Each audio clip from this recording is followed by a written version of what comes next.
Okay, I'm Jeffrey Hall. I'm a senior lecturer in the Visual Communication Technology program at Bowling Green State University, and I also own Jeffrey Hall Photography, my own business, where I mainly photograph seniors, families, a few weddings, and a lot of sports photography. I started the Facebook group because I just wanted students to have the opportunity to do a little bit more, a little bit beyond class, things that maybe weren't taught in class or weren't covered in class that were kind of areas of photography that we thought they'd really be interested in. And also to give students, freshman students, sophomore students, kind of a head start on portraiture, lighting, and things like that. So far it's been really good, and we've had a lot of positive response from it. So. My favorite place I've traveled to, it's, I could say the last place that I visited was my favorite place, which is kind of true. But maybe China, because it was just so different and there was kind of different expectations of what it was going to be like. When we got there, there wasn't any problem with me photographing whatever I wanted to photograph. And I really found the people to be very, very similar to us. The governments are much different, but the people were, very curious and very interested in learning about America, and they asked us a lot of questions. They wanted to hang out with us. And that was kind of fun, and it was just interesting to photograph some of the scenes there. Well, I think the fact that the program is a very hands-on program is one of the real assets of VCT, or one of the strong points of VCT is that you're actually doing stuff, you're actually producing stuff. You're not reading about it, you're not writing about it, but you're actually producing things almost. Another thing that I think is a big plus for the VCT program is the fact that I think all of our faculty have been in industry. They've experienced it, they're well connected with industry, and I think all of us could make a living in industry. And I don't think that's true in some programs, but I think that's a very a good thing, and the students realize that, hey, we actually do know what we're talking about because we are doing it and have done it. I think another thing that's a great thing for the VCT program is the co-ops that the students have to do. It gives them real-world experience, going out, actually working a job. For some students, it's maybe the first job that they've ever had. And they're actually going out there doing something that I hope and trust that they have a passion in and enjoy doing. And when they get done with the co-ops, the 3 co-ops, they have roughly about a year's worth of experience in the field doing what hopefully maybe they want to do the rest of their life. So, my favorite format to shoot in probably is the digital SLR. Full-size sensor, I think the quality is very, very good. The full-size sensor really gives you shallower depth of field, gives you a better quality image at high ISOs.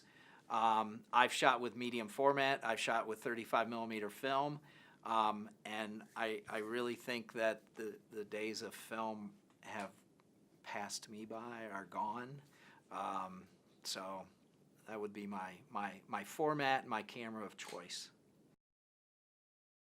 My thoughts on film, I personally, I think it really is kind of phasing out. It's expensive. You can still get film. You have to send it out normally to get it developed, where you used to be able to take it down to your local photo store or something.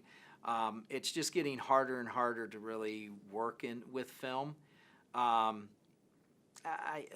I guess my thoughts on that. I just think it's getting more difficult to find the supplies and the convenience of it.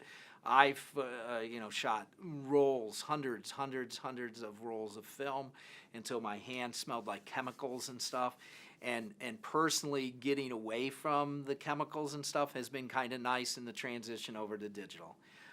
When digital first came out, I didn't think the quality was as good. I like the idea of teaching photography starting with film because I think you learn more about exposure, you learn more about light and how the image is actually created.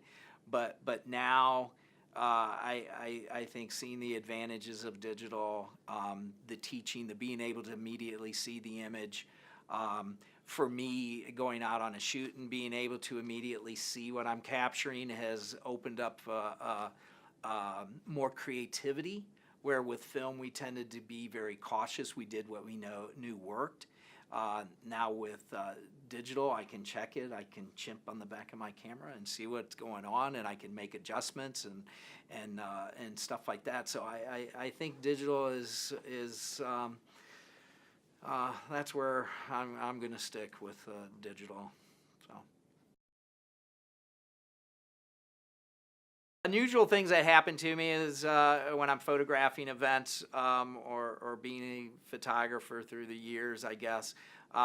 One time I was at a political rally and a Secret Service agent told me I couldn't stand in a certain location because I didn't have the proper credentials. And the place that I was standing was way in the back of the room. And he was cool about it, and he just said, get your images, but when the candidate gets up there, you're going to have to get out of there because I can't be there. And so in between there, I saw somebody that I knew, and they said, hey, Jeff, you want to come up here in front? And I'm like, well, sure, because I knew I was getting thrown out of there. So he goes, well, come up here in front. And so now I'm standing right in front of the platform, right in front of where the candidate is going to speak. And I'm standing there waiting, and I'm in this special area now, more special than the previous area.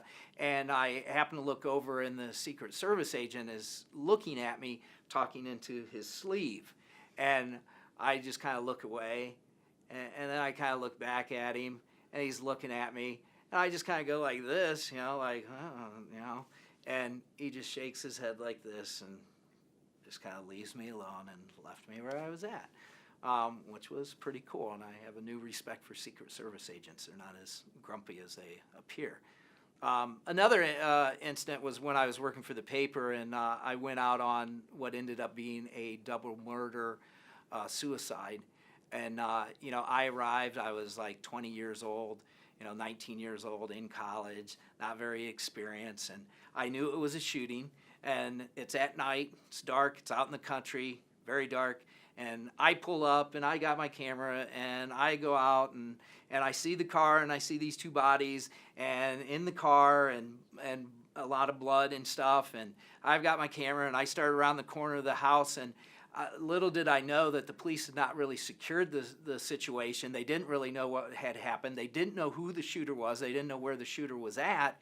And I come around the corner of the house with my camera and stuff, and coming around the other way is a sheriff's deputy with a shotgun in his hand. And as soon as he sees me, he points it at me. And there's that certain part of you that you kind of think, I'm probably going to get shot. And I go, da, da, da, da, and fortunately I knew him, and I didn't get shot. But looking back on that, I very well could have probably, been shot, and that was just an experience on my part, and not understanding what was going on and where the situation was at that moment. So.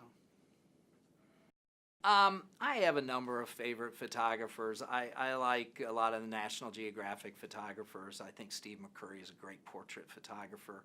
He's great at capturing eyes. I think Bob Christ is a very good travel photographer, which is, one of the things I like to do is travel and shoot stuff like that. Peter Reed Miller is a great Sports Illustrated sports photographer. I like looking at his stuff. I like listening to him talk about his experiences and stuff. So a lot of different photographers. I just like looking at a lot of different images, and I don't really care who photographed them, or not, but I think it's just important to look at other people's work, whoever they may be. The future of photography, I hope, and I trust that it continues on. and lives on. I see video as an up and coming, if not already there, form of visual communication. But I think the still image is very, very important and will continue to be. I think watching a video of news events and stuff like that is sometimes like watching a movie. But when you see a still image and you can look, maybe in that victim's eyes or in that child's eyes or whatever it might be, you feel more connected to it. You can actually, just hold it or look at it and study it. It doesn't, come and go like video does. And I think, I hope, in portrait photography right now, I see a trend towards the soccer moms or the more amateur photographers trying to capture images of people's children's, people's families and stuff. And I trust and I hope that there's a turnaround on that quality from a professional photographer becomes more important sometimes than the ease and the friend who has a good camera or something like that in capturing these images. These images are important. They'll be handed down for generations. They're your family, they're your children, whatever they might be. And I think the images that professional photographers capture, the lighting, the posing, the quality is sometimes above what we see out there right now. So.